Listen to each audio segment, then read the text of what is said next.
हाँ तो बच्चों, नए सत्र में आप सबका स्वागत है। बीए प्रथम वर्ष के पाठ्यक्रम को हम ऑनलाइन प्रारंभ करते हैं। सबसे पहले हम ले रहे हैं अलंकार प्रकरण।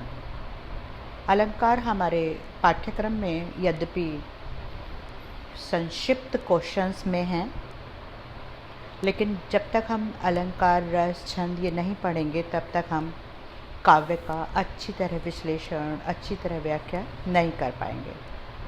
तो सबसे पहले अलंकार। तो अलंकार को जानने के लिए हमें ये जानना बहुत ज़रूरी है कि अलंकार किसे कहते हैं।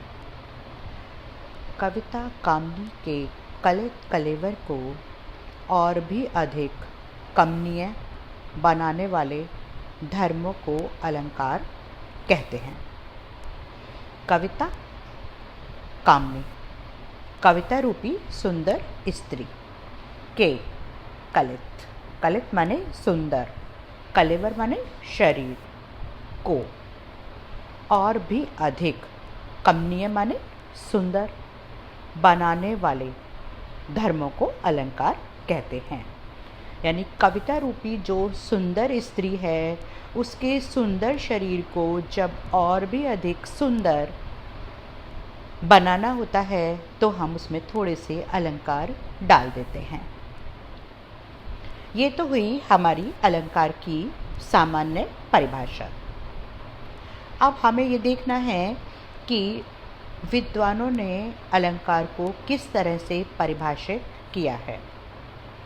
आचार्य दंडी ने अपनी पुस्तक काव्यादर्श में अलंकार के संबंध में अपने विचार प्रकट करते हुए लिखा है, काव्य शोभाकरान धर्मान अलंकारान प्रचक्षते। इसको अच्छे से समझना होगा और इसका अर्थ है, अर्थात काव्य की शोभा करने वाले या बढ़ाने वाले धर्मों को अलंकार कहते हैं। वही चीज़ है कि कविता रूपी सुंदर स्त्री के सुंदर शरीर को और अधिक सुंदर बनाने वाले धर्मों को अलंकार कहते हैं। शब्द बदल गए हैं। काव्य की शोभा बढ़ाने वाले धर्मों को अलंकार कहते हैं, ऐसा आचार्य दंडी ने अपने काव्यादर्श में स्पष्ट रूप से लिखा है।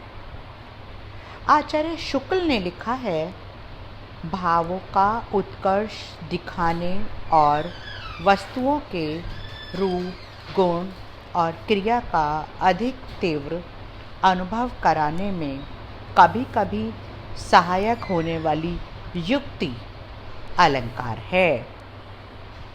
क्या कह रहे हैं शुक्ल जी कि जो हमारे भाव हैं उनकी तीव्रता को जब हम स्पष्ट करना चाहते हैं या किसी वस्तु के रूप, गुण या क्रिया को अधिक तीव्र भाव से अनुभूति उसकी कराना चाहते हैं, तो उस कभी कभी सहायक होने वाली जो युक्ति है, जो उपाय है, वह अलंकार है। भामे का कथन है, शब्द और अर्थ का वैचित्र्य ही अलंकार है। अर्थात शब्द और अर्थ की जो विचित्रता होती है उसी को हम अलंकार कहते हैं। अब दंडी जी ने क्या वही चीज़ जो ऊपर लिखी है उसको हम स्पष्ट रूप से अलग से भी लिख सकते हैं। दंडी जी के कथन को कि अलंकार काव्य को सौंदर्य प्रदान करने वाले धर्म हैं। ये बहुत ही सरल सी परिभाषा है, तो इसको हम इस तरह से लिख सकते हैं कि अलंकार काव्य को सौंदर्य प्रदान करने वाले धर्म हैं। वामन के अनुसार जो ये हमारे इस पैराग्राफ में जो आई हैं परिभाषाएं, उनको हम अलग अलग करके स्पष्ट रूप से दोबारा से बता रहे हैं। वामन के अनुसार अलंकार द्वारा ही काव्य ग्राह्य होता है। ग्राह्य अर्थात ग्रहण करने योग्य, और सौंदर्य ही अलंकार है। ये हो गई अलंकार की हमारी कुछ परिभाषाएं। विद्वानों ने जो अलंकार की परिभाषाएं दी हैं। अब आया अलंकार का महत्व। जैसे अलंकार का महत्व क्या है, उसको अगर हमें स्पष्ट करना है तो हम पहले उसके अर्थ पर जाते हैं कि जो अलंकार है उसका शाब्दिक अर्थ है गहना। गहना किसे कहते हैं? आभूषण, जो स्त्रियां धारण करती हैं। पुरुष भी करते हैं, स्त्रियां अधिक करती हैं। जिस प्रकार एक स्वस्थ एवं सुंदर रमणी स्वाभाविक रूप से आभूषण पहनने पर और अधिक सुंदर लगने लगती है, उसी प्रकार सहज और वांछित अलंकारों का प्रयोग काव्य के सौंदर्य को बढ़ा देता है। देखिए, जब कोई स्त्री स्वस्थ है, बीमार नहीं है और सुंदर है, और तो सुंदर तो वो खुद ही लग रही है, लेकिन अगर वह स्वाभाविक रूप से थोड़े से आभूषण धारण कर लेती है तो उसकी सुंदरता बढ़ जाती है। तो उसी प्रकार से स्वाभाविक रूप से यदि काव्य में अलंकारों का प्रयोग कर दिया जाता है तो हमारे काव्य के सौंदर्य में भी वृद्धि हो जाती है। अब ऐसा क्यों है? क्योंकि सीधी सीधी बात कहने और सुनने में अधिक अच्छी नहीं जान पड़ती। इस कारण समाज में विशेष रूप से हमारे काव्य के क्षेत्र में उसे सजाकर कहना पड़ता है, तभी काव्य रोचक प्रतीत होता है, तभी उस काव्य में मन लगता है। अतः अलंकार का काव्य में अपरिहार्य स्थान है, यानी उसे काव्य से दूर नहीं रखा जा सकता। तो इस प्रकार जो अलंकार है वह हमारे काव्य में बहुत महत्वपूर्ण है। अब आता है अलंकार के भेद। काव्य में शब्द और अर्थ ही प्रमुख हैं, शब्द और अर्थ। अतः अलंकारों को मुख्य रूप से 2 भागों में और गौड़ रूप से 3 भागों में बांटा जा सकता है। तो मुख्य रूप से जो 2 भाग हैं वो हैं नंबर 1 शब्दालंकार और नंबर 2 अर्थालंकार। और जो हमने गौड़ रूप से 3 भागों में उन्हें बांटा है तो उसमें तीसरा है उभयालंकार। शब्दालंकार, अर्थालंकार और उभयालंकार। शब्दालंकार, जहाँ शब्दों के द्वारा चमत्कार उत्पन्न हो वहाँ शब्दालंकार होता है। साहित्य शास्त्रियों ने शब्दालंकार के 4 भेद माने हैं। नंबर 1 अनुप्रास, नंबर 2 यमक, नंबर 3 श्लेष और नंबर 4 वक्रोक्ति। ये 4 अलंकार शब्दालंकार के अंतर्गत आते हैं। अब पहला आता है अनुप्रास। इसका अध्ययन हम 12वीं कक्षा तक भी कर चुके हैं, तो इसके विषय में बहुत सारे बच्चों को जानकारी होगी, लेकिन फिर से हम इसको पढ़ेंगे, इसका अध्ययन करेंगे। जब कोई व्यंजन एक ही क्रम में लगातार 2 या 2 से अधिक बार आता है तो वहाँ अनुप्रास अलंकार होता है। जब कोई व्यंजन, ठीक है, एक ही क्रम में, ये जो क्रम है ना, ये बहुत इम्पोर्टेंट है। क्रम हमारा नहीं टूटना चाहिए। तो कोई व्यंजन एक ही क्रम में लगातार कंटिन्यूअसली 2 या 2 से अधिक बार आता है तो वहाँ अनुप्रास अलंकार होता है। देखिए, जैसे रघुपति राघव राजा राम। तो रघुपति का हमारा पहला व्यंजन है रै, और राघव का पहला है रै, और राजा का भी पहला है रै, और राम का भी रै। तो रघुपति राघव राजा राम में 4 बार रै व्यंजन की एक ही क्रम से लगातार आवृत्ति हुई है, इसलिए यहाँ पर हो गया अनुप्रास अलंकार। यदि हमारा क्रम टूट जाता है तो अनुप्रास अलंकार नहीं रहता है। क्रम होना बहुत ज़रूरी है। जब तक क्रम नहीं होगा अनुप्रास अलंकार नहीं बनेगा। देखिए एक और उदाहरण देखिए, प्रतिभट कटक कटीले केते काटी काटी, कालिका सी किलक कलेऊ देती काल को। अब इसमें हम ढूंढते हैं कहाँ कहाँ हमारा किस किस व्यंजन का क्रम बन रहा है। प्रतिभट में पै, फिर है कै, प्रतिभट को छोड़ दीजिए, अब आया कै, कै व्यंजन, फिर से क्रम में कै व्यंजन, फिर कै व्यंजन, फिर कै, फिर कै व्यंजन। तो कटक कटीले केते काटी काटी, यहाँ कै व्यंजन की लगातार कितने बार? 5 बार आवृत्ति होने के कारण अनुप्रास अलंकार है प्रथम पंक्ति में। अब दूसरी पंक्ति में आ जाइए, कालिका से किलक कलेऊ देती काल को। ठीक है, तो इसमें क्या है कि कालिका से किलक कलेऊ देती काल को, तो मैं कै, ये है कै, फिर सी से, फिर कै, फिर कै, फिर दे, फिर कै, फिर कै। अब हमें देखना है कि कौन कौन से व्यंजन की कितनी बार आवृत्ति हुई है। लगातार शब्द को हमें ध्यान रखना है।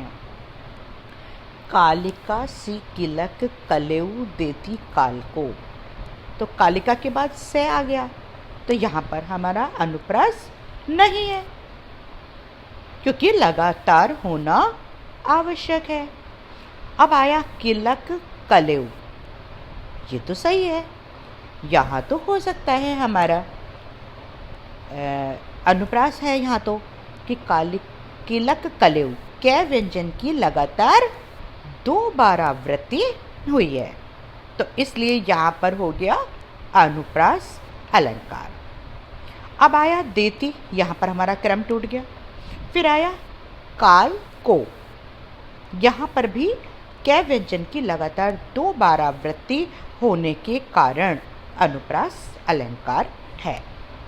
तो हम क्या देखते हैं कि प्रथम पंक्ति में कै व्यंजन की लगातार 5 बार आवृत्ति होने के कारण अनुप्रास अलंकार है, और द्वितीय पंक्ति में कै व्यंजन की लगातार 2 बार कलिक कलेऊ तथा काल को में फिर से 2 बार लगातार आवृत्ति होने के कारण अनुप्रास अलंकार है। अब है अनुप्रास के भेद। अच्छा, भेद जानने से पहले हम आपको बता दें कि अगर ये जैसे टूटा है ये कालिका सी में और किलक, तो यहाँ पर इन 3 व्यंजन में तो अनुप्रास नहीं है। तो ऐसे ही अगर हम कोई और चीज़, कोई और उदाहरण ऐसा देखते हैं जिसमें हमें लगता है कि चै व्यंजन बार बार आया है या कै व्यंजन बार बार आया है या रै व्यंजन, कोई भी व्यंजन हम बार बार आया है, तो वहाँ पर तब तक अनुप्रास अलंकार नहीं होगा जब तक उसकी आवृत्ति लगातार ना हुई हो। ठीक है, ये बात हमें विशेष रूप से ध्यान रखनी है। अब है अनुप्रास के भेद। ये जो अनुप्रास अलंकार है ये 5 प्रकार का होता है। इसके 5 भेद हैं। नंबर 1, छीका अनुप्रास। ठीक है, छीका अनुप्रास। छीका अनुप्रास में क्या है, जब एक या अनेक व्यंजनों की केवल 2 बार लगातार आवृत्ति होती है तो वहाँ छीका अनुप्रास है। अब जो हमारा ये अनुप्रास था, अनुप्रास में क्या था, लगातार 2 या 2 से अधिक बार आवृत्ति होती है। तो अब हमने इसको बांट दिया। यदि सिर्फ 2 बार लगातार आवृत्ति होती है तो कौन सा अलंकार है? छीका अनुप्रास। कौन सा अनुप्रास है? छीका अनुप्रास। यदि मात्र 2 बार आवृत्ति होती है। उदाहरण देखिए, इस करुणा कलित हृदय में अब विकल रागनी बजती, क्यों हाहाकार स्वरों में वेदना असीम गरजती। करुणा कलित, इसमें कै और कै, ये कै व्यंजन की आवृत्ति लगातार 2 बार होने के कारण 6 का अनुप्रास है। ठीक है, 2 बार आवृत्ति होती है, मात्र 2 बार, तो वहां पर 6 का अनुप्रास होता है। अब और इसके हम उदाहरण देख सकते हैं, अतिरिक्त उदाहरण। कानन कठिन भयंकर भारी, यहाँ पर भी हम क्या देखते हैं कि कै और कै व्यंजन की लगातार 2 बार आवृत्ति होने के कारण कौन सा अनुप्रास है? 6 का अनुप्रास। एक और उदाहरण देखिए, पास प्रियतम आन बैठो, जीर्ण जीवन नाव में। तो यहाँ पर हम देख रहे हैं पास का पै, फिर आया प्रियतम का पै, तो 2 बार पै व्यंजन की आवृत्ति होने के कारण यहाँ पर 6 का अनुप्रास है। अब आया सेवा समय दैव वन दीन्हा, मोर मनोरथ सफल न कीन्हा। सेवा समय, यहाँ भी सै व्यंजन की आवृत्ति लगातार 2 बार होने के कारण 6 का अनुप्रास है। तो अब अच्छे से समझ आ गया ना कि जब मात्र 2 बार किसी व्यंजन की लगातार आवृत्ति होती है तो वहाँ पर 6 का अनुप्रास होता है। अब हम चलते हैं अनुप्रास के दूसरे भेद पर। यह है वृत्यानुप्रास। वृत्यानुप्रास ये कहाँ होता है? जहाँ किसी व्यंजन की 2 से अधिक बार आवृत्ति होती है वहाँ वृत्यानुप्रास है। अगर मात्र 2 बार होती है तो कौन सा अनुप्रास है? मात्र 2 बार, तो 6 का अनुप्रास। और 2 से अधिक बार यदि आवृत्ति होती है, अधिक बार, तो है वृत्यानुप्रास। उदाहरण देखिए, मृदु मंद मंद मंथर मंथर, लघु तरुणी हंसनी सी सुंदर। मृदु मंद मंद मंथर मंथर, लघु तरुणी हंसनी सी सुंदर। अब इसमें देखते हैं हम कौन से व्यंजन की कितनी बार लगातार आवृत्ति हुई है। मृदु मैं व्यंजन, उसके बाद मैं व्यंजन, फिर मैं व्यंजन, फिर मैं व्यंजन, फिर मैं व्यंजन। प्रथम लाइन में मैं व्यंजन की लगातार कितनी बार आवृत्ति हुई है?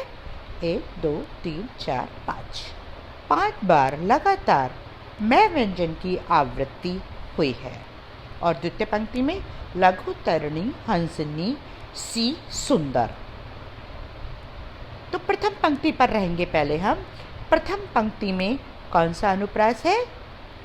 वृत्यानुप्रास, क्योंकि व्यंजन की आवृत्ति 2 से अधिक बार जहाँ होती है वहाँ वृत्यानुप्रास होता है। और प्रथम पंक्ति में मैं व्यंजन की आवृत्ति लगातार 5 बार हुई है, तो इसलिए है हमारा वृत्यानुप्रास। अब हम द्वितीय पंक्ति को देखते हैं। लघु तरुणी हंसनी सी सुंदर, यहाँ पर सी, से और सुंदर से व्यंजन की लगातार 2 बार आवृत्ति हुई है, तो द्वितीय पंक्ति में कौन सा अनुप्रास है? 6 का अनुप्रास। हमने अभी बताया था कि जहाँ 2 बार आवृत्ति होती है वहाँ 6 का अनुप्रास होता है। तो यहाँ द्वितीय पंक्ति में सी सुंदर, से व्यंजन की लगातार 2 बार आवृत्ति हुई है तो 6 का अनुप्रास है। और प्रथम पंक्ति में 5 बार आवृत्ति हुई है तो वृत्यानुप्रास है। ठीक है, क्लियर हो गया ना? बिल्कुल स्पष्ट है। अब आया अतिरिक्त उदाहरण। अब हम अतिरिक्त उदाहरण देखते हैं।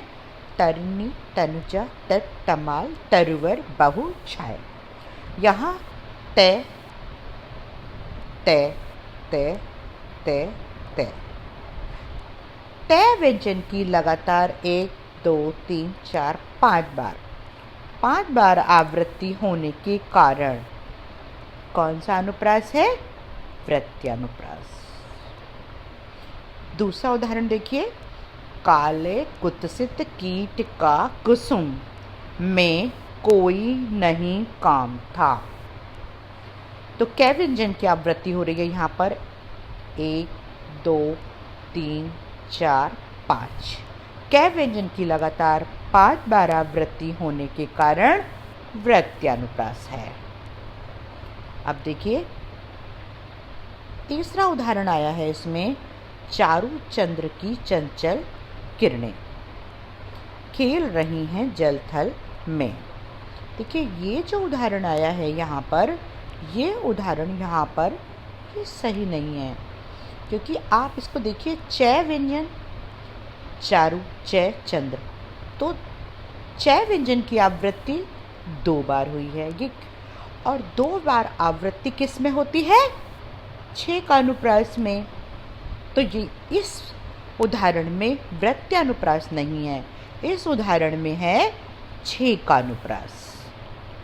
ठीक है, क्योंकि चय व्यंजन की लगातार 2 बार आवृत्ति होने के कारण 6 का अनुप्रास है।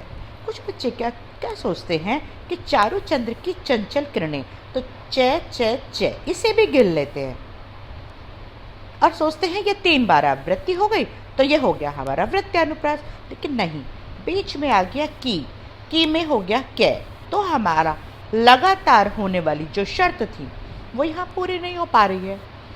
चय व्यंजन की लगातार आवृत्ति नहीं हो रही है, यहाँ हमारी आवृत्ति टूट गई।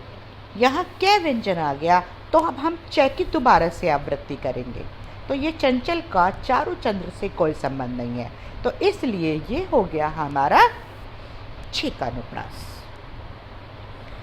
अब आया श्रुत्यानुप्रास। तीसरा है हमारा श्रुत्यानुप्रास, जहाँ कंठ, तालु, मूर्धा, दंत और ओष्ठ आदि में से किसी एक ही स्थान से उच्चरित होने वाले वर्णों की आवृत्ति होती है, वहाँ श्रुत्यानुप्रास है।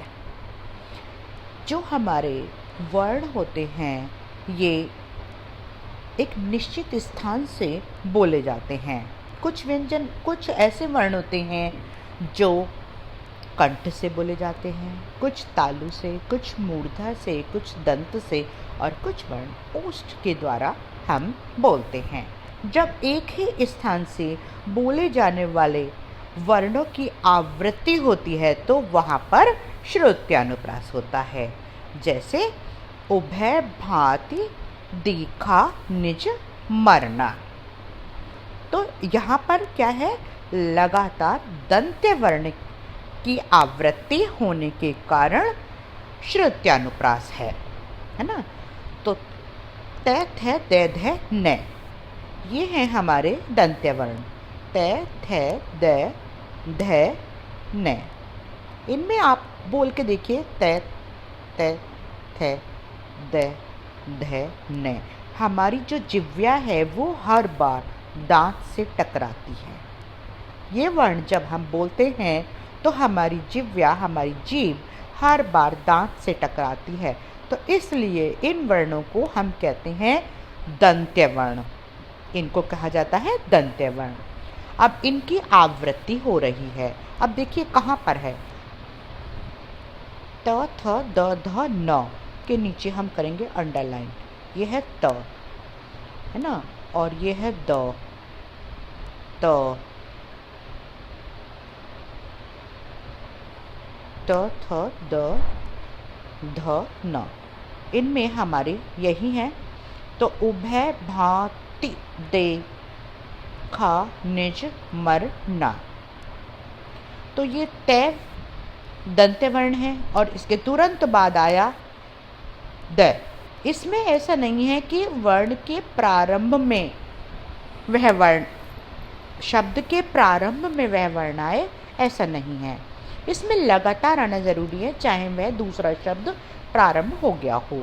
तो तय के तुरंत बाद आया द, दोनों दंत्य वर्ण हैं, तो इसलिए यहाँ पर हो गया श्रुत्यानुप्रास।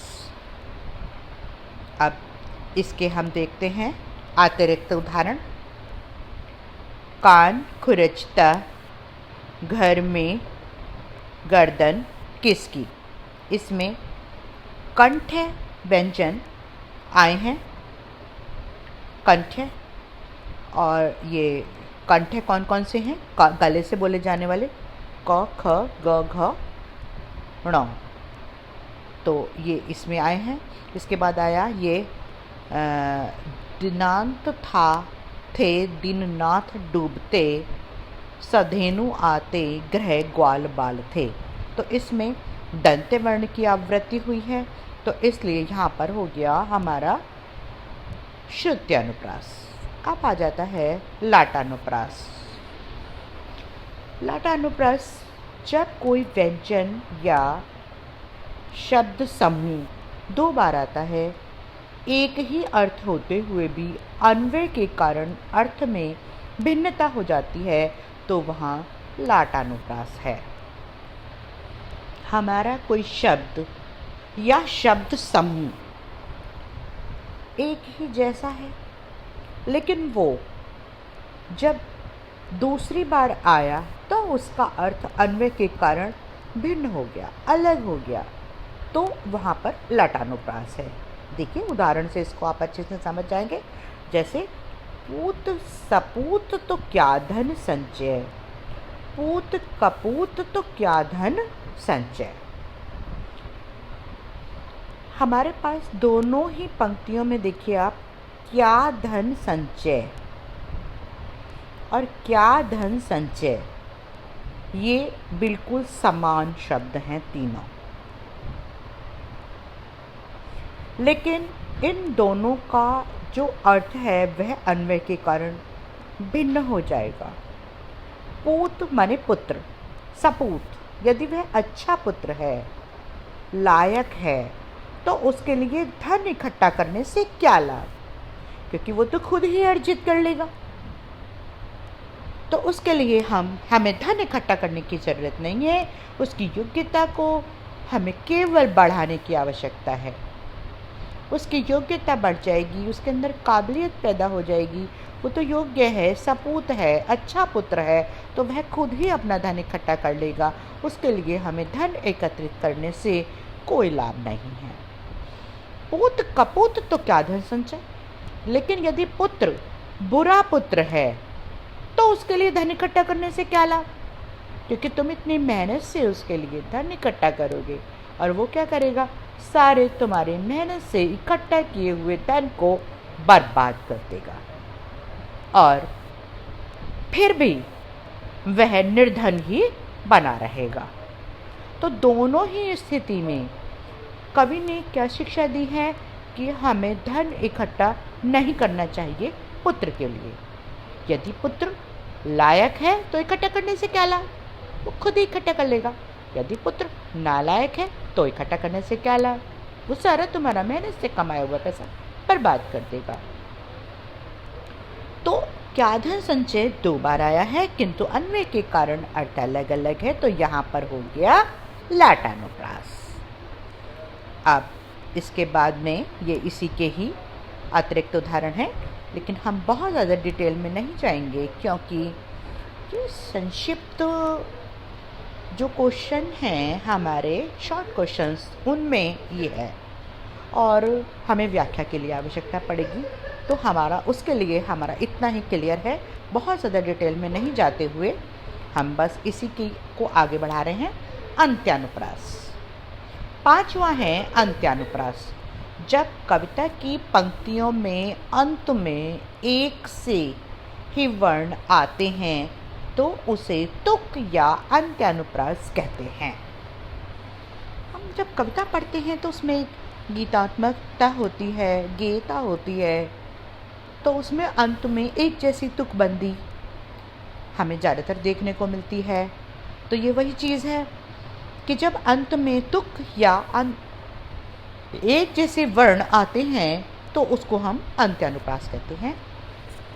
कविता में अधिकांश रूप से हमें यह देखने को मिलता है।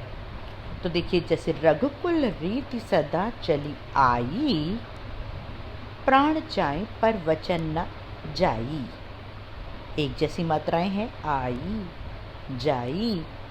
लय बनी हुई है हमारी, तो यहाँ पर हो गया अंत्यानुप्रास। रघुकुल रीति सदा चली आई, प्राण जाए पर वचन न जाए।